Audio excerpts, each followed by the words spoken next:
Hindi totoo yung karma. Ang Diyos merong nakahandang ganti sa lahat ng mga ginagawa nating mali.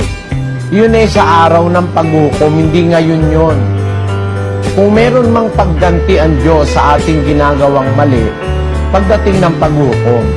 Pero kung halimbawa, nagkamali ka man sa buhay, sa isang panahon ng buhay mo, nakagawa ka ng hindi tama. Dumating naman yung panahon na nakakilala ka sa ating Panginoon, nagbalik loob ka, ay patatawarin na ng Diyos yung mga kasalanan mong nagawa, hindi ka nagagantihan, wala nang karma-karma pa. Yan ay mga aral na hindi galing sa Panginoon. Yung, paghalimbawa, gumawa ka ng masama sa isang tao, makakarma ka gagawin din sa'yo. Hindi po ganun, hindi po totoo lahat yun. Ang Diyos lang ang makakaganti sa tao at yung pagganti niya sa araw ng paghuhukom yun. Sa isang talata ng Apokalipsis 22, ganito ang sinasabi sa versikulo 11. Ang liko ay bayaang magpakalipupa, at ang marumi ay bayaang